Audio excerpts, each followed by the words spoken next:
Hello hello hello hello, थोड़ा sound देना, थोड़ा साउंड दो।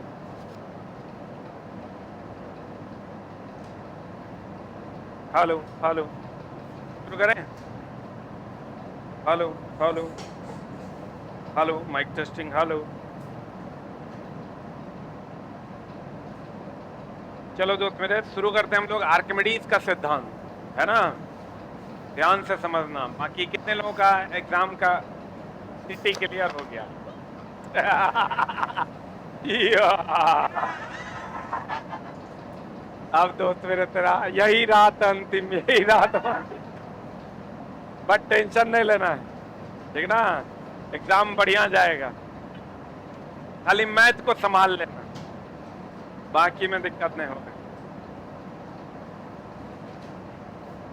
रीजनिंग ऐसा सब्जेक्ट है चला कि वो लड़वे करेगा। अब मास्टर को सिटिंग अरेंजमेंट पढ़ा दिया तो सिटिंग अरेंजमेंट पूछवे ना करेगा। डाइस पढ़ाया, डाइस पूछवे करेगा, खाली डेटा चेंज रहेगा। तो रीजनिंग में बहुत बड़ा बात नहीं है, 15-20 को टाइप है, वही 20 को टाइप पूछते रहता है। मिरर इमेज तक, क्लॉक तक, कैलेंडर, फलना चिलना, इनपुट आउटपुट वगैरह वगैरह। मेन मामला तो और फंसेगा मैथ में और साइंस में। ये तो बस संभाल लेगा तो हर काम हो जाए। करंट अफेयर्स पढ़ रहा है कि नहीं? पढ़ रहा है। सोमवार तक को मटेरियल हम दे देंगे, क्योंकि बन ही नहीं पाया, हम हड़बड़ा के देंगे, बहुत सारा एरर रह जाएगा तो गड़बड़ा जाएगा। देखो बहुत सुंदर सा मटेरियल रेलवे करंट अफेयर्स के नाम से बनाए हैं, अवेलेबल करवा देंगे। पीडीएफ सबको पीडीएफ भी देंगे और उसका बुक भी बन के आएगा, ठीक ना। देख लेते हैं सोमवार को हो पाता है कि नहीं, लेकिन अवेलेबल करवा देंगे। आ जाओ इधर, आर्किमिडीज के सिद्धांत देखो। यहाँ से क्वेश्चन तो तुमको पूछेगा, पहली बार किसने कहा था एक्वा एक्वा, तो कहेंगे आर्किमिडीज। किसने कहा था? आर्किमिडीज। अगर तुमको कहेगा कि बताओ, अगर किसी पानी को किसी द्रव में किसी वस्तु को आंशिक या पूर्ण रूप से डुबाया जाता है तो वह कैसा प्रतीत होता है? हल्का। तो हल्का प्रतीत होता है दोस्त मेरे। तो इसमें बड़ा हल्का क्वेश्चन देता है, मामला गड़बड़ा देता है कि द्रव द्वारा जो लगाया गया बल है उसे हम लोग कौन बल कहते हैं? उत्प्लावन या उत्क्षेप या बॉयनेंसी फोर्स कहते हैं। जो द्रव केकरा पे लगाता है? वस्तु पर। अब वस्तु द्वारा जो बल लगता है उसे कौन बल कहते हैं? भार बल। कौन बल कहते हैं? भार बल वस्तु द्वारा द्रव पर लगता है और उत्प्लावन बल द्रव द्वारा वस्तु पर लगता है। द्रव द्वारा किस पर लगता है? वस्तु पर लगता है। दोनों एक दूसरे के क्या होता है? विपरीत। ये उतना ही हल्का लगेगा जितना ये पानी विस्थापित करेगा। अगर जितना भार का पानी ये विस्थापित करेगा उतना ही हल्का ये वस्तु लगेगा। तो दोस्त मेरे, एक चीज हमेशा ध्यान रखना, तैरने डूबने वाला जितना सिद्धांत है सब क्या करे? आर्किमिडीज। खाली दूगो को छोड़ के, वैसलीन लगी सुई का डूब जाना, आप बहुत पतली सुई का पानी के ऊपर तैरना, ये पृष्ठतनाव का एग्जाम्पल है। किसका एग्जाम्पल है? किसका एग्जाम्पल है? पृष्ठतनाव। सारा तैरने डूबने वाला किसका? आर्किमिडीज। और दूगो को छोड़ के किसको किसको? बहुत पतली सुई का डूब जाना और वैसलीन लगी सुई का डूब जाना और बहुत पतली सुई का तैरना। ये किसका एग्जाम्पल है? पृष्ठतनाव का। कोई बहुत पतला सा कीड़ा है जो पानी पर चल पाता है, पृष्ठतनाव का। अब बाकी जितना तैरने डूबने वाला सब किसका? आर्किमिडीज ना। आइए वो क्वेश्चन और दोस्त मेरे जो पूछेगा कि भैया जो तैरेगा उसका घनत्व क्या होगा? जो तैरेगा उसका घनत्व क्या होगा? जो डूबेगा उसका घनत्व क्या होगा? अधिक। घनत्व क्या होगा? अधिक। तो जो तैरेगा ये सब पे लगेगा, जो तैरेगा उसका घनत्व कम, जो डूबेगा उसका घनत्व अधिक। तो तुमको कह देगा पानी और बर्फ में, किसी में भी कह देगा पानी और बर्फ। चला, यही सब चीज छोटा छोटा गलती होगा, अंतिम समय है, सिर्फ रिवीजन कर लो। कहते हैं दोस्त मेरी, बर्फ तैर रहा है ना, तो जो तैरेगा उसका घनत्व क्या होगा? कम। जो तैरेगा उसका घनत्व कम, जो तैरेगा उसका घनत्व कम, जो तैरेगा उसका घनत्व कम। अब जो डूबेगा उसका घनत्व, अगर लोहे की कील डूब गई तो लोहे की कील का घनत्व क्या होगा? अधिक। जो तैरेगा उसका घनत्व कम, जो डूबेगा उसका घनत्व अधिक। जो पानी का घनत्व होता है कितना? 1000 kg पर मीटर क्यूब। और बर्फ का घनत्व होता है कितना? 900 kg पर मीटर क्यूब। 900 kg पर मीटर क्यूब। जो तैरेगा उसका घनत्व कम, जो तैरेगा उसका घनत्व कम, जो तैरेगा उसका घनत्व कम, और जो डूबेगा उसका घनत्व अधिक। क्लियर है? तैरने डूबने का सिद्धांत किसने दिया? आर्किमिडीज। कहते हैं किसी पिंड का भार 10 न्यूटन है और जल में पूरा डुबाने पर इसका भार 8 न्यूटन हुआ, विस्थापित जल का भार कितना हो गया? 2 न्यूटन। कितना न्यूटन? क्लियर है? तैरने डूबने, लाइफ जैकेट का सिद्धांत किसका है? आर्किमिडीज का सिद्धांत। नाव तैर रहा, आर्किमिडीज का सिद्धांत। बर्फ तैर रहा, आर्किमिडीज का सिद्धांत। कोई कील डूब गया, आर्किमिडीज का सिद्धांत। जितना तैरने डूबने वाला है सब किसका सिद्धांत? आर्किमिडीज का सिद्धांत। निम्नलिखित में से गलत कथन को चुनिए, गलत कथन को चुन लीजिए, गलत कथन को चुन लीजिए। देखो ये लिफ्ट वाला क्वेश्चन है क्या? हाँ रे, देखो एकदम सिंपल सा मामला है। लिफ्ट वाला जब भी क्वेश्चन पूछेगा आप याद रखिएगा, अगर एक समान वेग से जाएगा, एक समान वेग से आएगा, भार में कोई परिवर्तन नहीं हो। एक समान वेग से जाएगा, एक समान वेग से आएगा, भार में कोई परिवर्तन नहीं हो। ये त्वरण से जाएगा, बढ़ेगा, ये त्वरण से आएगा, घटेगा। लिफ्ट का रास्ता टूट जाएगा, जीरो। लिफ्ट का रास्ता टूट जाएगा, जीरो। एक समान वेग से जाएगा, कोई परिवर्तन। एक समान वेग से आएगा, कोई परिवर्तन। ये त्वरण से जाए, बढ़ेगा, ये त्वरण से आएगा, लिफ्ट का रास्ता टूट जाएगा। क्लियर है? बुलंद है। एक समान वेग से जाएगा, एक समान वेग से आएगा, ये त्वरण से जाएगा, ये त्वरण से आएगा। क्लियर है? बुलंद है। एक समान वेग से जाएगा, एक समान वेग से आएगा। इतने यादें रखना है, इससे बाहर कुछ जाएगा नहीं। जब भी पूछेगा इससे इसी पर सवाल पूछेगा। कहते हैं निम्न सही चुनना है कि गलत? तो चुन लो ना गलत। चुनो ना गलत, क्या होगा? बड़े तीनों गलत। आज छोटा गुरुत्वीय पिंड के रूप में आकृति और द्रव्यमान पर निर्भर करता है। जी का मान पिंड के रूप, आकृति एवं द्रव्यमान पर निर्भर नहीं करता। सही बात है?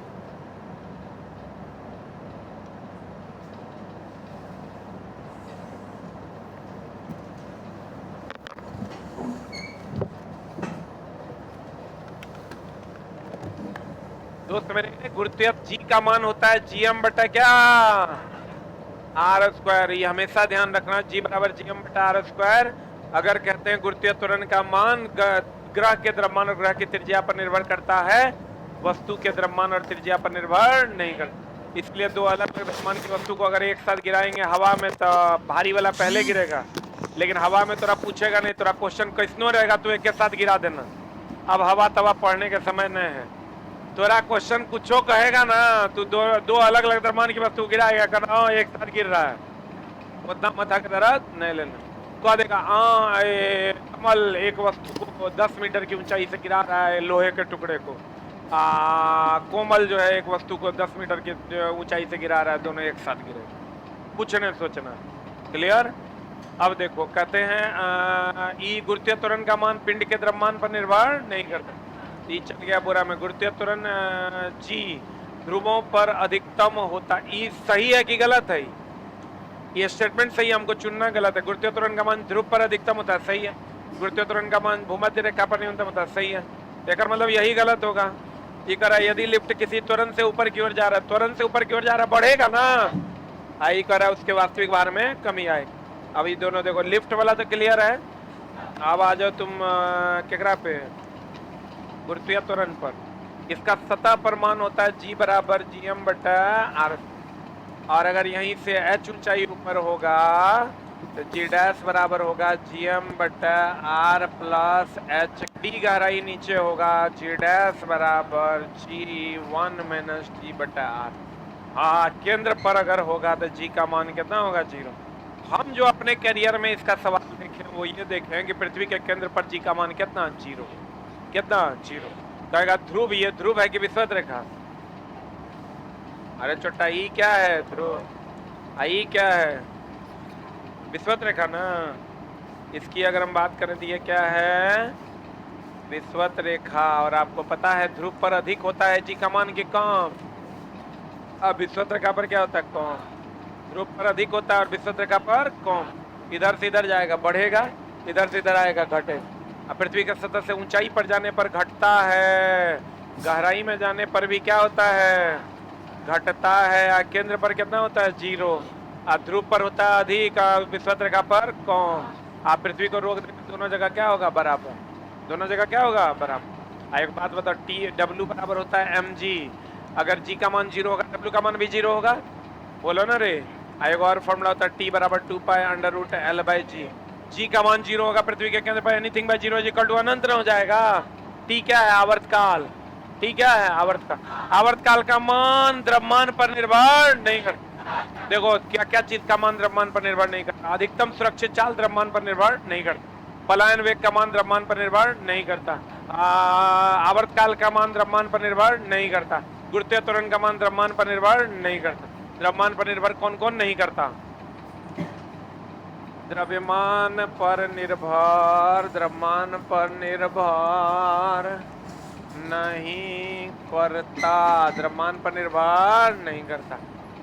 पहला जी, दूसरा टी, तीसरा रे बोलेंगे पलायन वेग, चौथा कक्षीय वेग, और कौन रे, गुरुत्वीय त्वरण, आवर्तकाल, पलायन वेग, कक्षीय वेग।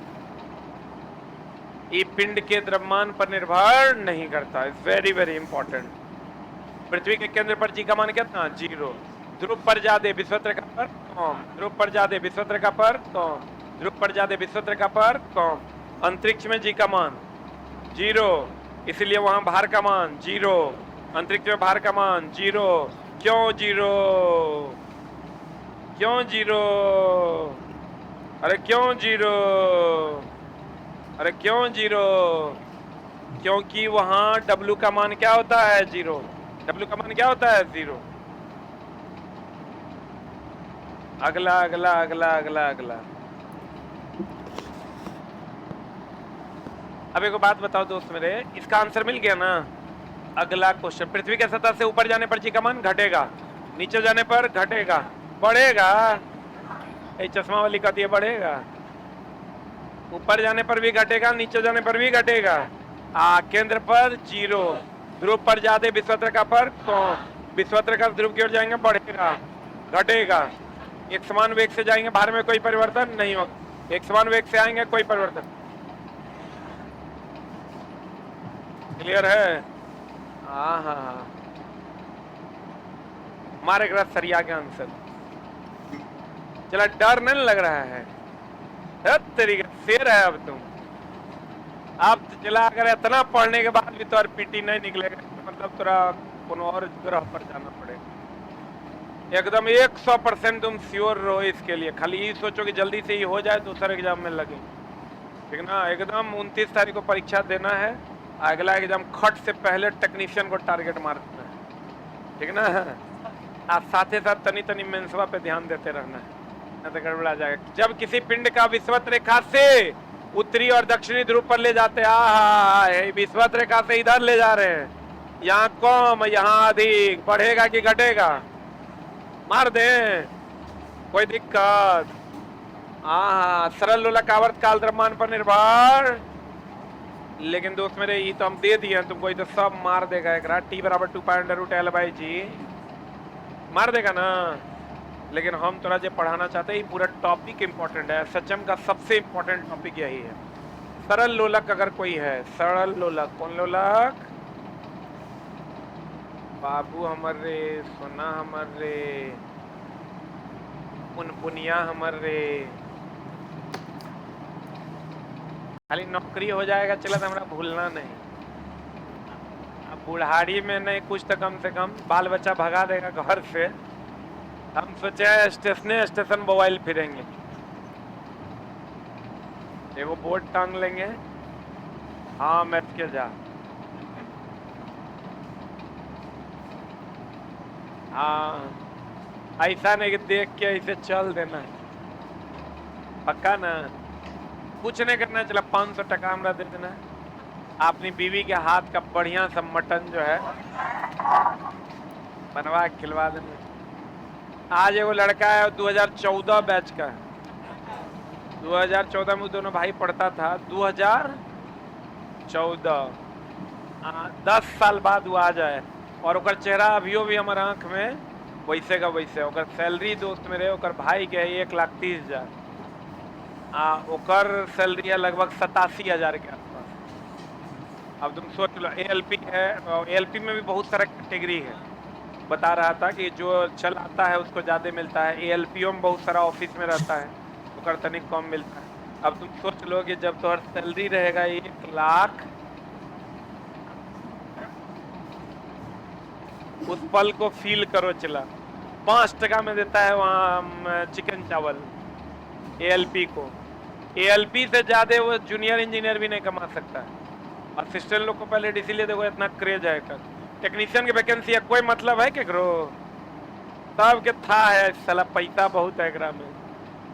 ALP में थोड़ा मेहनत होगा, लेकिन दोस्त मेरे पैसा पर्याप्त मिलेगा कि तुम अपने जीवन की सारी सुविधाओं को पूर्ण कर पाओगे। अब सीधे कहोगे नहीं सर हवाई जहाज, वो खाली छोड़ दो तो बाकी सब हो जाएगा। T बराबर 2π√L/G। थार वार का कोई औकात है, 12-14 लाख दाम है उसका।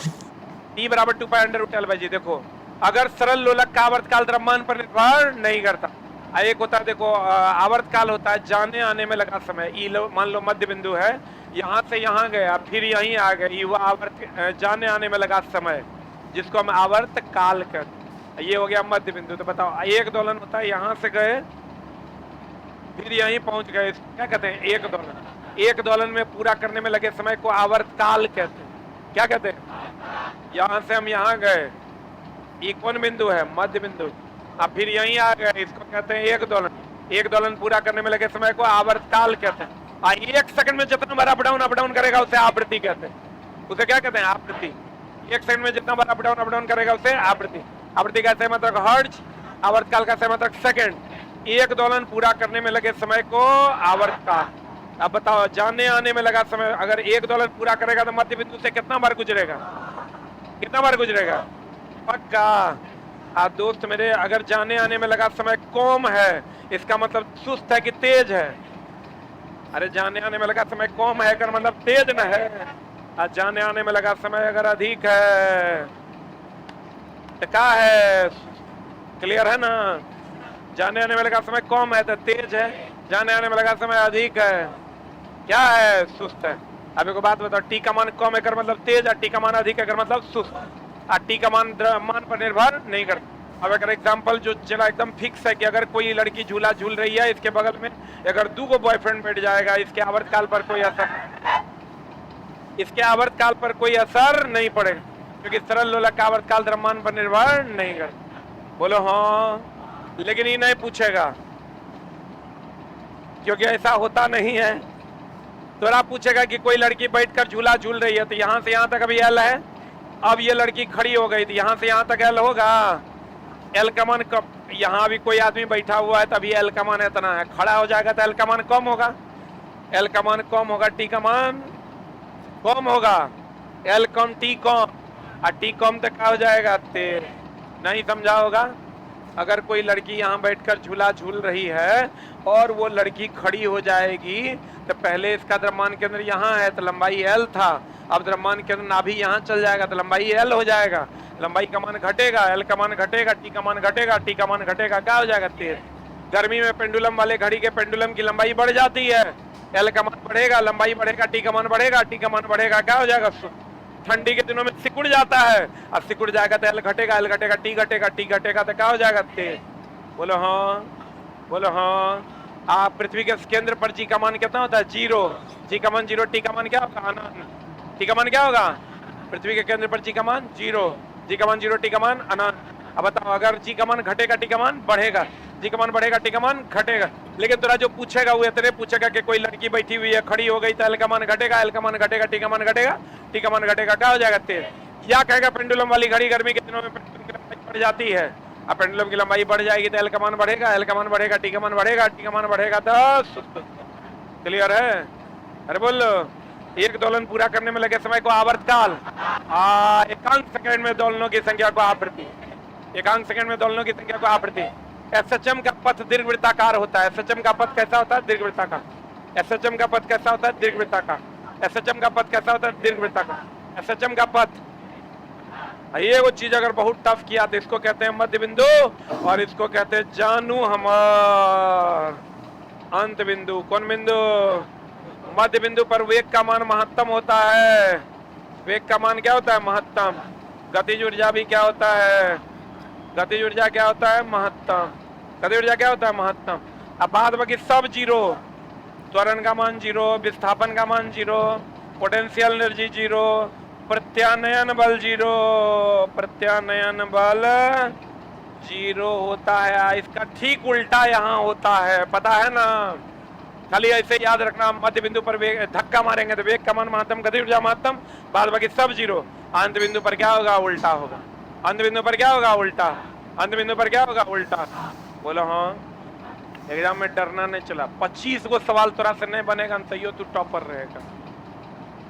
अब तो समझ लो 75 में मान लेते तोरा से 25 को सवाल तोरा से नहीं बना, 50 को बना देगा, तू टॉपर रहेगा। तोरा पार करने के लिए बहुत हिम्मत का जरूरत हो। मान लो तोरा सवाल बढ़ा, 1 से 3 नंबर पे गया, नहीं बना, चौथा नहीं बना, तैयो सोचना अभी 25 न है, 25 नहीं बनेगा तब पीटी में रिजल्ट। 25 हम रिस्क लेके कह रहे हैं, होने जाएंगे तो और 10 नंबर में खिसक जाएंगे। मेरा बात समझ रहा है? आज तुम वीडियो जो लड़का आज जिसका हम इंटरव्यू किए थे, वो लड़का एक बात बोला था, सर पढ़ना ही कोई नहीं है। 35 तुम देख बात बाकी सब जीरो, यहाँ क्या हो जाएगा? उल्टा। यहाँ क्या हो जाएगा? उल्टा। अब भैया सरल लोलक का आवर्तकाल द्रव्यमान पर निर्भर नहीं करता। सेकेंडरी लोलक का आवर्तकाल 2 सेकंड। सेकेंडरी लोलक का आवर्तकाल 2 सेकंड। स्प्रिंगी लोलक का जो आवर्तकाल होता है ये होता है T बराबर 2 pi under root of M by K। M क्या है? द्रव्यमान। K क्या है? स्प्रिंग नियतांक। K क्या है? K क्या है? स्प्रिंग नियतांक। K क्या है? स्प्रिंग नियतांक। और सरल स्प्रिंगी लोलक का आवर्तकाल द्रव्यमान पर निर्भर करता है। स्प्रिंगी लोलक का आवर्तकाल द्रव्यमान पर निर्भर करता है। क्लियर है? बोलो रे। अभी तक तो इतने पूछा है, आगे अब कुछ करेगा तो कुछ कह नहीं सकते। एक लड़की झूले पर बैठकर झूल रही है, बता क्या होगा? जब लड़की खड़ी हो जाती है तो झूलने में लगने वाला समय क्या होगा? खड़ी हो जाएगी ना, एल का मान घटेगा, एल घटेगा, टी का मान क्या हो जाएगा? कौन?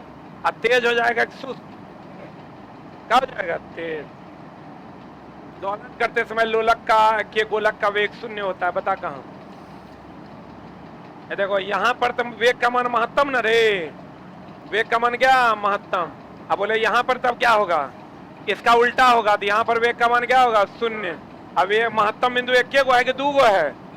तो दोनों महत्तम बिंदु पर ना वेग का मान 0 हो जाएगा। बोलो हाँ। आंसर बता दो क्या हो जाएगा? दोनों महत्तम विस्थापन बिंदु पर वेग का मान क्या होगा? 0 होगा। लोलक का आवर्तकाल निर्भर करता है, अभी तुरंत बताए थे, T बराबर 2 pi under root of L by G। T बराबर 2 pi under root of L by G। लोलक का आवर्तकाल L और G पर निर्भर करता है, बाकी किसी पर निर्भर नहीं करता। तो केवल और केवल कुर्तीय त्वरण पर और प्रभावी लंबाई पर निर्भर करता है। आइए वो क्वेश्चन आता है, T में प्रतिशत बदलाव। T में प्रतिशत बदलाव बराबर L का घात। L का घात कितना है? 1/2 गुना L में प्रतिशत बदलाव गुना L में, पढ़ा है कि नहीं? प्रतिशत बदलाव चैप्टर वाइज ले जा रहे हैं हम तुमको, चला चैप्टर जा रहे हैं हम। कल सर्कुलर मोशन था, आज एसएचएम है, कल हीट होगा, फिर साउंड होगा, लाइट करंट खत्म।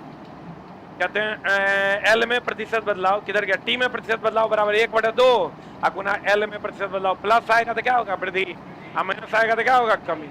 माइनस आएगा तो कमी। अगला, जहाजों की गति में वृद्धि, केकर सिद्धांत? देखो चला, ये चीज ध्यान रखना, हम बता देते हैं।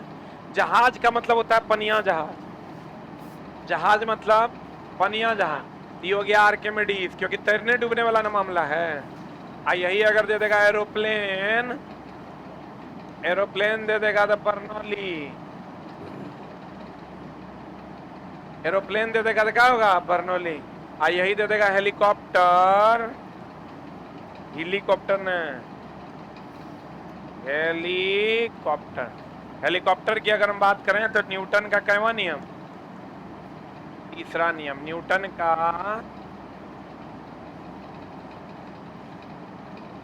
का कैवा नियम, तीसरा नियम।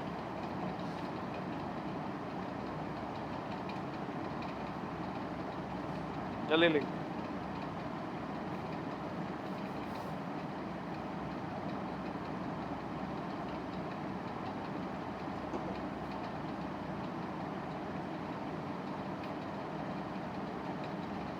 हो गया।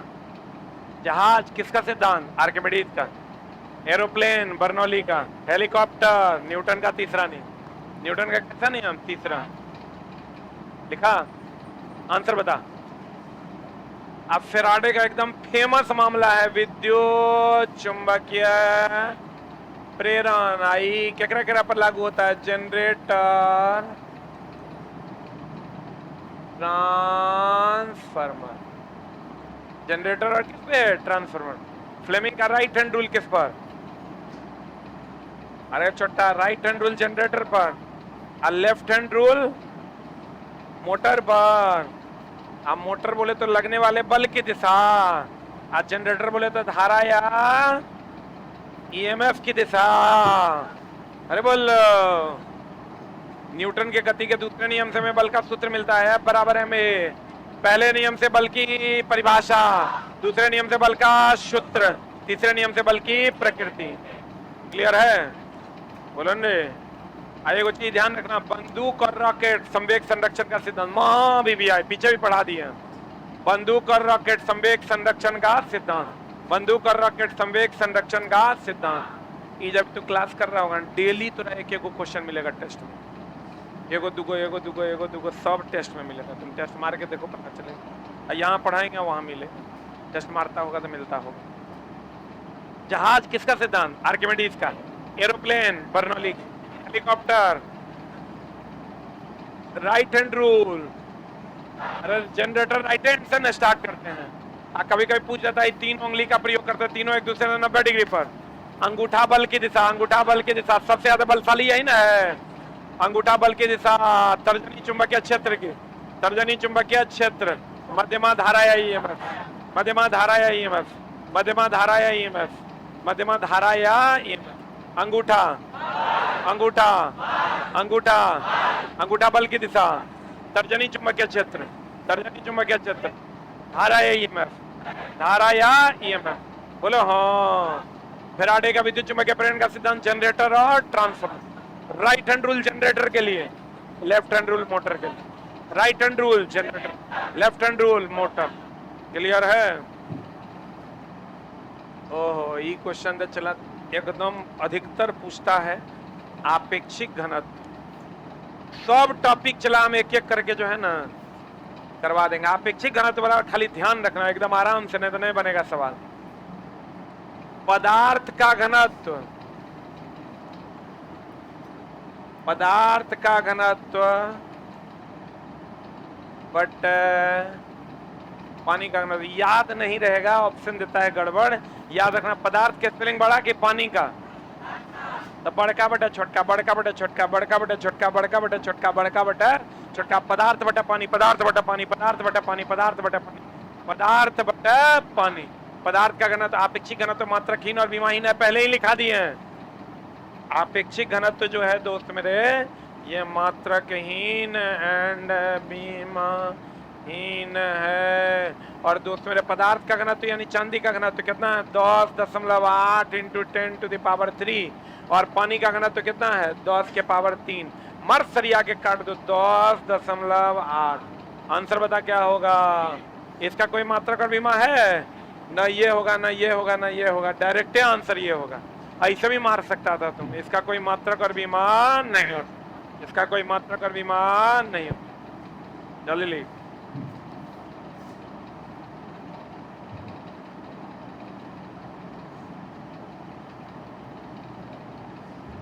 इसका आपेक्षिक घनत्व पदार्थ का घनत्व बटा किसका घनत्व, पानी का। पदार्थ बटा पानी, पदार्थ बटा पानी, पदार्थ बटा पानी। आपेक्षिक घनत्व का मात्रक और विमान नहीं होता। हर्षण गुणांक, विकृति, आवर्धन, सबका भी मात्रक और विमान नहीं होता। पढ़े आज जीएस वाला सेशन किए थे, लाभ हुआ कुछ? कितना क्वेश्चन पढ़े हैं आज? 1000 2000 बच्चा हमको लगता है शुरू से लेकर लास्ट तक लाइवे रह गया। 1000 प्लस क्वेश्चन आज हुआ है, 1000 क्वेश्चन कल होगा।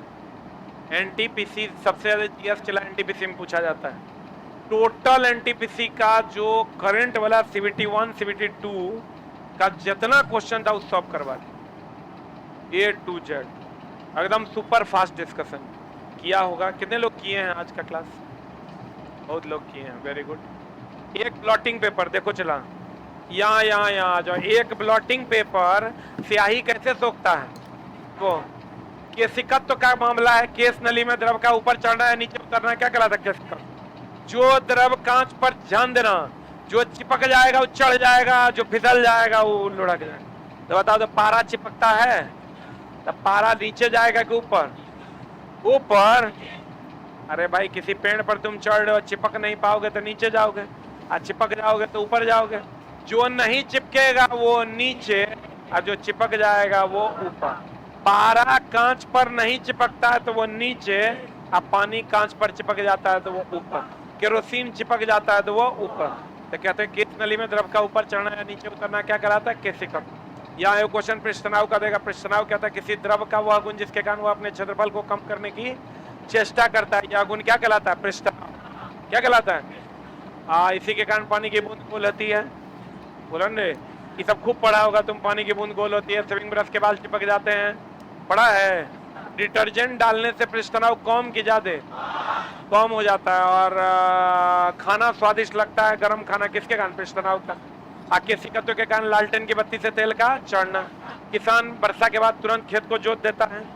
बोलो ने, ब्लॉटिंग पेपर में स्याही का सूखना, सूखे ढेले पर पानी देने से फैलना, क्या कहलाता है? केसिकत्व। क्या कहलाता है? केसिकत्व में। लेकिन एगो चीज जो तेरा पूछेगा नवचंद्रक के बारे में एकदम ध्यान रखना। ये जो दोस्त मेरे होता है, ये जो पानी इसमें भरा हुआ है अगर, तो ये ऊपर वाला सतह धसा हुआ होता है ना, इसी को हम नवचंद्रक कहते हैं। क्या कहते हैं हम लोग? पढ़ा है कि नहीं पढ़ा है? नहीं पढ़ा है। यही अगर पारा रहेगा ना तो इसका नवचंद्रक ऐसा होता है। पारा तो नीचे न उतरता है, अब पानी ऊपर चढ़ता है। ये पानी है कि पारा? आई का है। यही नवचंद्रक वाला क्वेश्चन पूछता है, इसलिए एकदम ध्यान से देख लो। हम बढ़िया से थोड़ा दिखाते हैं। पानी, पारा, पहले नौ की पहले रो। नवचंद्रक की अगर हम बात करें इंग्लिश में इसको मिनिस्कस कहते हैं। पहले नौ की पहले रो, पहले नौ तब न रो।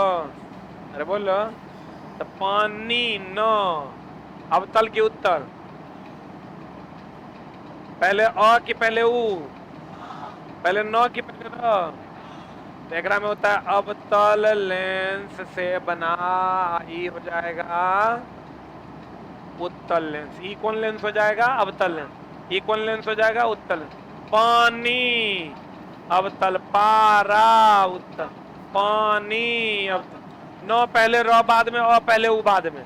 नौ पहले रो बाद में, अ पहले उ बाद में। नौ पहले रो बाद में, नौ पहले रो बाद में, अ पहले उ बाद में। क्लियर है? पानी, पारा, अवतल उत्तल, अवतल उत्तल। क्लियर है? बोलो ना रे। एक चीज और तुम पढ़ा होगा इसका कि भैया द्रव का जो ये चढ़ान या उतरान है, H बराबर होता है 2t cos थीटा बटा r D. 2t cos theta बटा r डी। r क्या है? त्रिज्या। r क्या है? त्रिज्या। त्रिज्या कम होगा चढ़ान ज्यादा। ये त्रिज्या है, r त्रिज्या है। त्रिज्या कम होगा चढ़ान ज्यादा, त्रिज्या ज्यादा होगा चढ़ान कम। त्रिज्या कम चढ़ान ज्यादा, त्रिज्या ज्यादा चढ़ान कम। नहीं समझा? बोलो ना रे।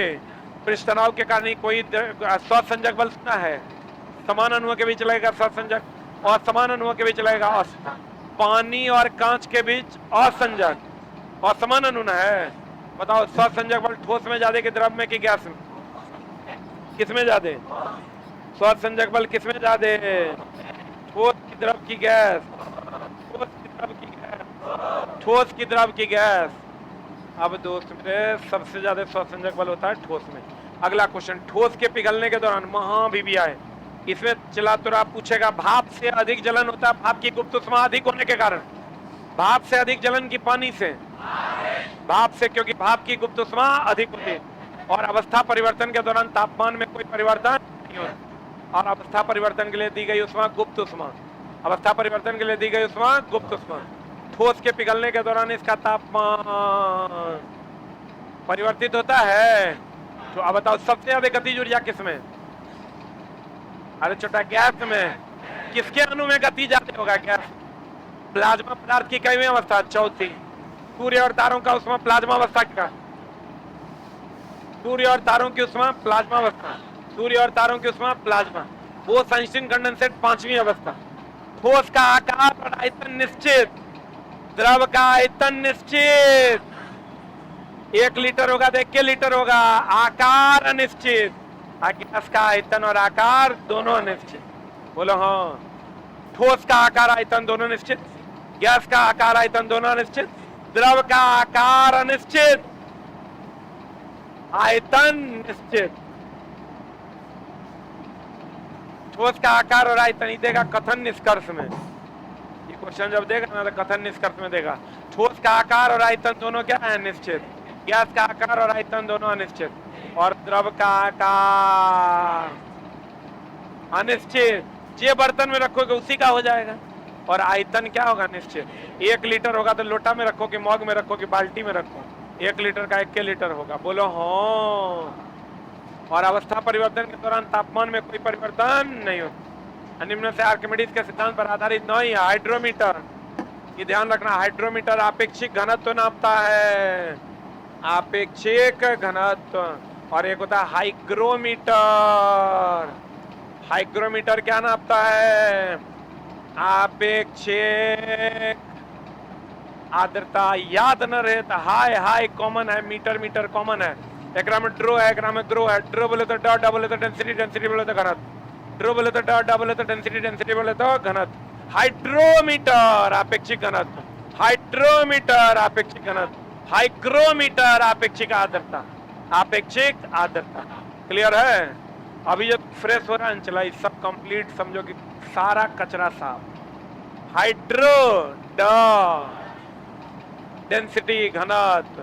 पनडुब्बी आर्किमिडीज के सिद्धांत पर काम करता है। लेक्टोमीटर दूध की शुद्धता नापता है और किसके सिद्धांत पर आधारित है? आर्किमिडीज के सिद्धांत पर। पूछेगा क्वेश्चन, लेक्टोमीटर किसके सिद्धांत पर? आर्किमिडीज। ओडोमीटर क्या करता है? क्या नापता है? हाँ, गाड़ी द्वारा चली गई दूरी। स्पीडोमीटर क्या नापता है? स्पीड।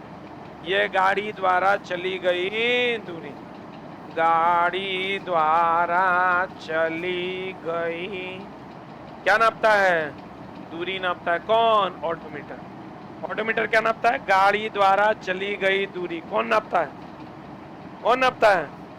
ऑडोमीटर गाड़ी द्वारा चली गई दूरी को नापता है। क्या नापता है ऑडोमीटर? गाड़ी द्वारा चली गई दूरी। कौन नापता है?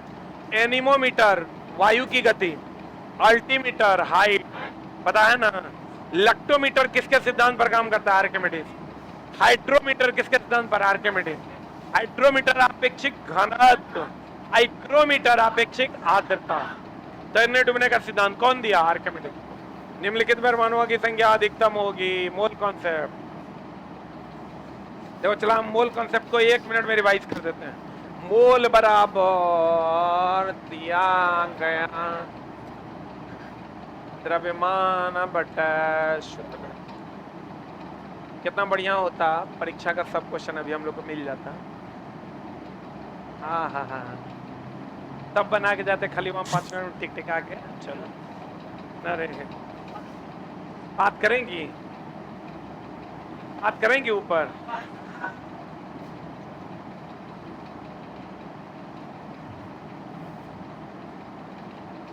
हमको तो एक बार मन किया, क्या जानते हो, सबको बोलते हैं कि हम रेलवे में सेटिंग करवा देंगे, 5-5 लाख जमा कर। हमको लगता है ट्रक से पैसा लोड करना होगा। 2-3 दिन में जो है ना, ट्रक पैसा एक के बार लेके अपना स्थिर से जो है चैनल बंद करके, ऑफिस बंद करके अपना घर होगा। ठीक, मारेंगे। आप बच्चा तो विश्वास करके दियो देगा, नहीं तो देगा, कहे झांसर की रेलवे में कर है, करवा भी देगा, नहीं 5 लाख देगा, 2 लाख कहेंगे लाओ 2 लाख लाओ, ऐसा नहीं हो सकता है, मारेंगे चोटा की। दिया गया द्रव्यमान बटा क्या शुद्रमान, 1 मोल बराबर 6.022 इंटू 10⁻23 परमाणु अणु या आयन ना। 1 मोल बराबर ही होता है 22.4 लीटर। 1 मोल किसी का भी होगा, 1 मोल बकरी, 1 मोल बिलाई, कुछ भी होगा 22.4 लीटर होगा। जिसका जो द्रव्यमान होगा वो कितना के बराबर होगा, 6.023 परमाणु अणु या आयन और 22.4 लीटर। तत्व के सूक्ष्मतम कण को क्या कहते हैं, परमाणु। यौगिक के सूक्ष्मतम कण को अणु न हो। अब भैया तत्व बोले तो ओ, यौगिक बोले तो याद है ना, अकेले सूत्र होगा तो क्या होगा तत्व, किसी के साथ सूत्र होगा यौगिक, कोई सूत्र नहीं होगा मिश्रण, निश्चित अनुपात में होगा तो यौगिक, किसी भी अनुपात में होगा तो मिश्रण, मिश्रण की संरचना तय नहीं।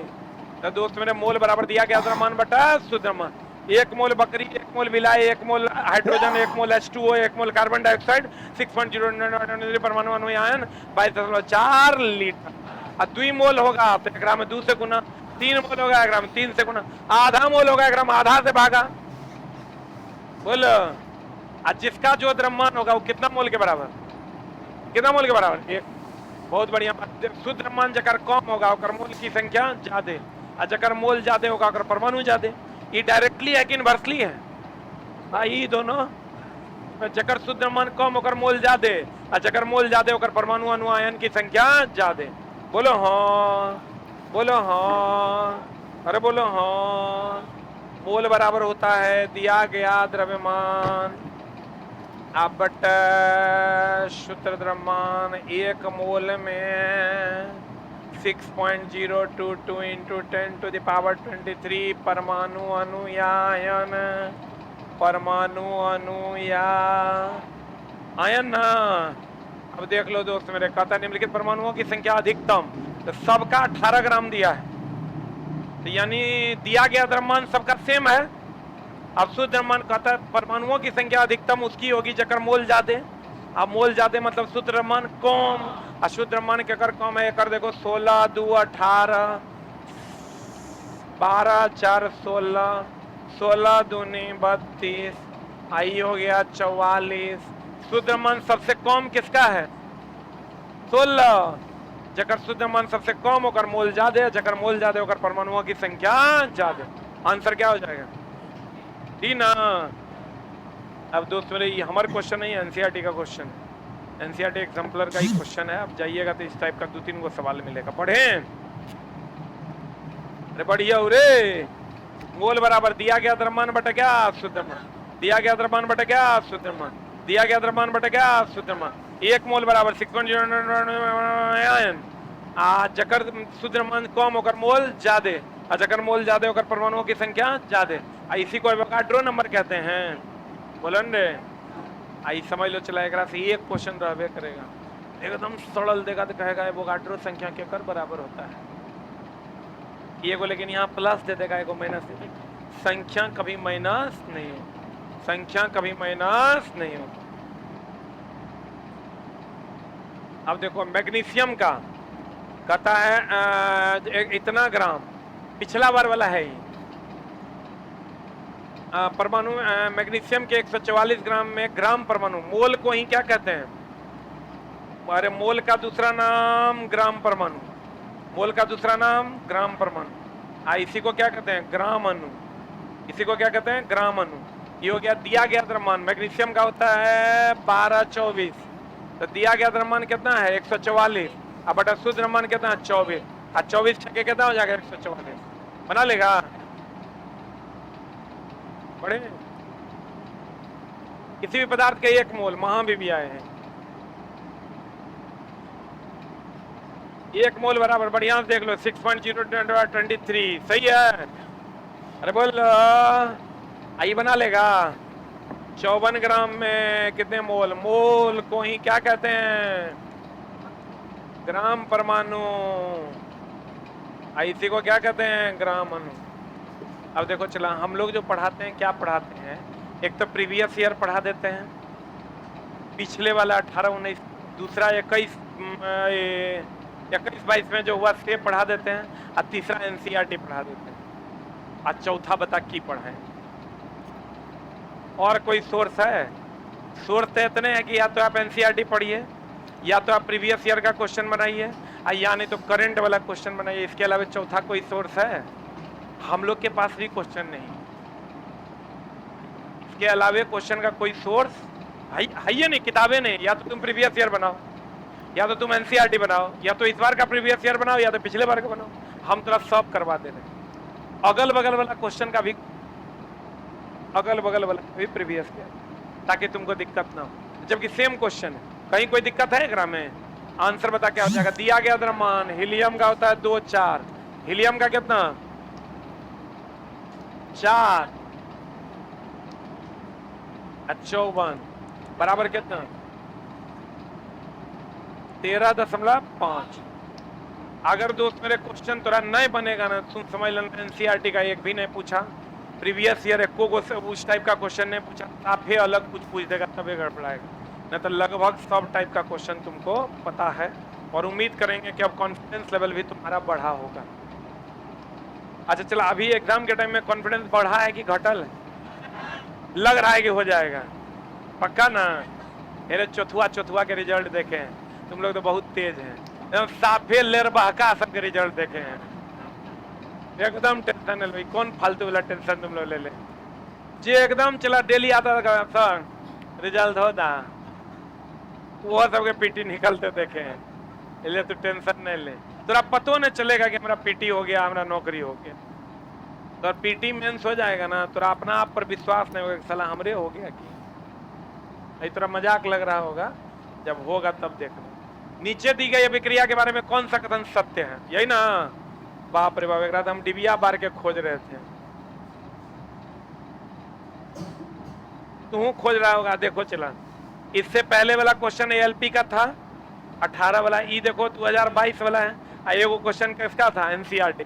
यही तीनों को सोर्स सबके पास है, इसके अलावा चौथा सोर्स उपलब्ध नहीं है। ऑक्सीकरण, उपचयन,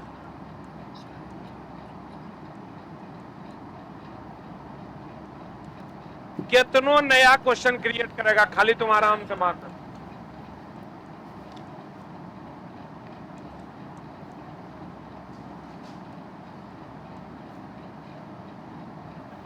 अच्छा बताओ, हमसे जुड़ने से पहले तो ऐसे ही रफ था। उपचयन, अपचयन, अपचयन, उपचयन, ये वजह तो दोस्त मेरे ऑक्सीजन का जुड़ना, हाइड्रोजन का हटना, आई ऑक्सीजन का हटना, हाइड्रोजन का जुड़ना, इसमें इलेक्ट्रॉन का त्याग, इसमें इलेक्ट्रॉन का ग्रहण। हम मारेंगे, तू तो मार के सरिया देगा। अभिक्रिया में कौन सा कथन सत्य है? यही ना है, कह रहा जिंक का अपचयन हो रहा है, जिंक में से तो ऑक्सीजन हट रहा है, ऑक्सीजन हट रहा है ना, ऑक्सीजन का हटना है ही वाला सीरीज में होगा। अगर हम देखो तो है ऑप्शन अपचयन, आइए अपचयन, इस सत्य वचन है। कार्बन का ऑक्सीकरण, कार्बन में ऑक्सीजन जुट रहा है ना, कार्बन में ऑक्सीजन का जुटना ऑक्सीकरण होगा ना, ये भी सही है। तो मतलब बाकी सब गलते होगा, बाकी गलते होबे करेगा। आंसर एक और सही है।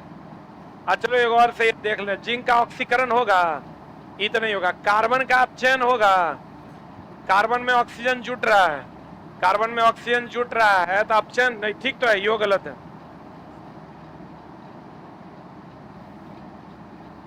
एक मिनट, एक आदमी बोलता हूं, रुक रुक रुक रुक, जिंक का ये एरो कहाँ है? यहाँ, यही ना एरो है, रुक जा, तब तो ये गड़बड़ हो गया। जिंक ऑक्साइड का ना अपचयन हो रहा है रे, जिंक तो प्रोडक्ट में है, जिंक कहाँ है? प्रोडक्ट। जब भी देखेंगे रिएक्टेंट का देखेंगे, प्रोडक्ट का नहीं।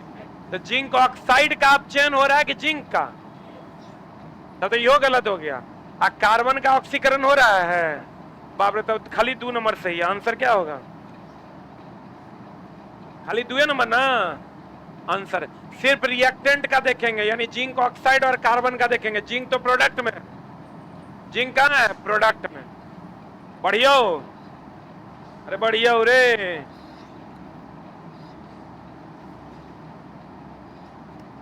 निम्नलिखित में संयोजी उत्तक नहीं है, कौन नहीं है बता?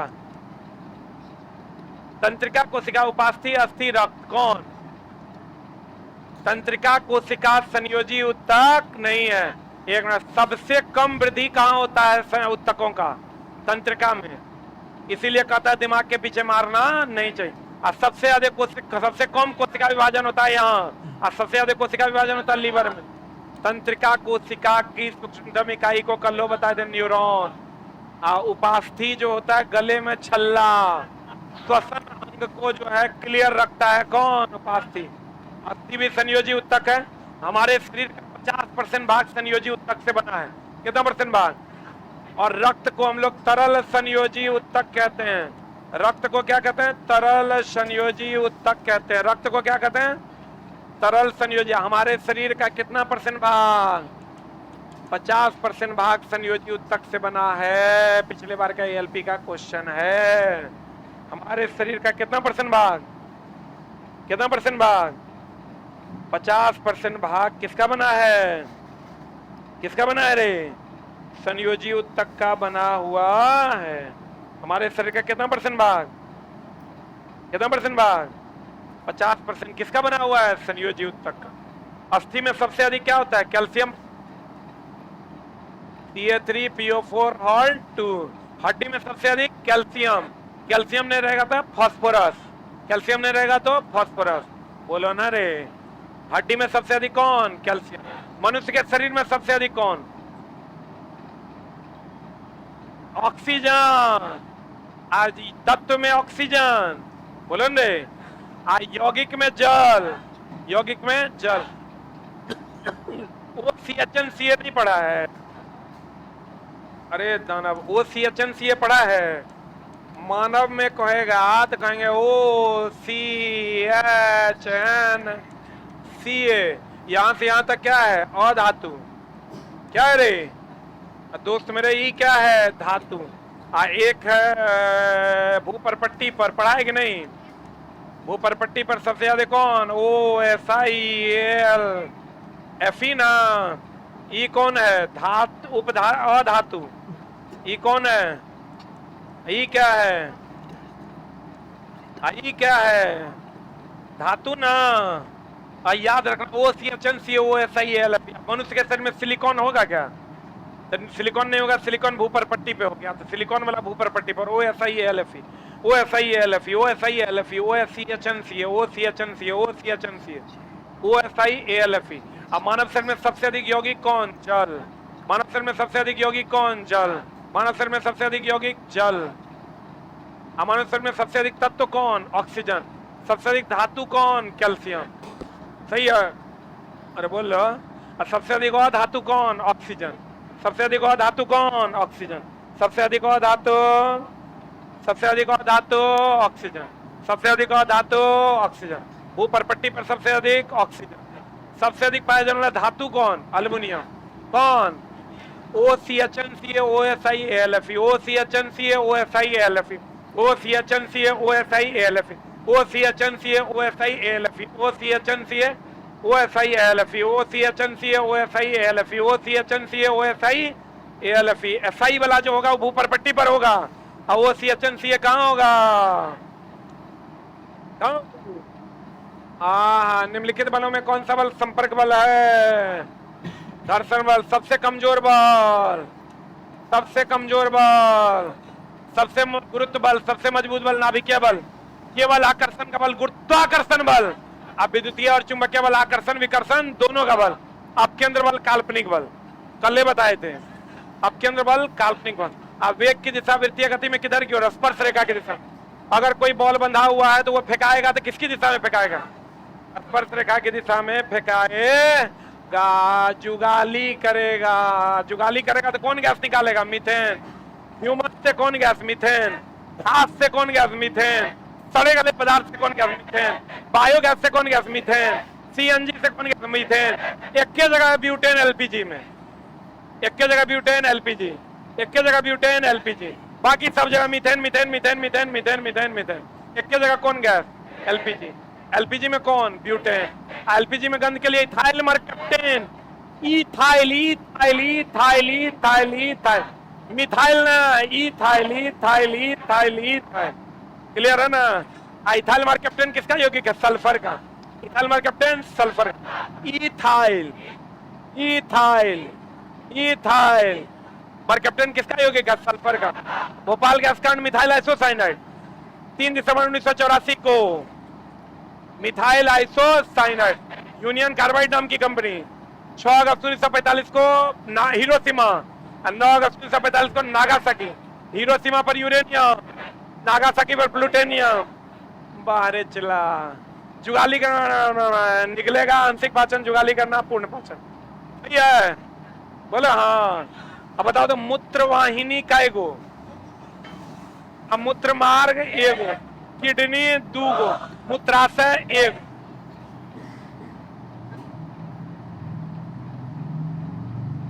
मजा आया? कल फिर मिलेंगे पक्का ना? और कल एनटीपीसी का टेस्ट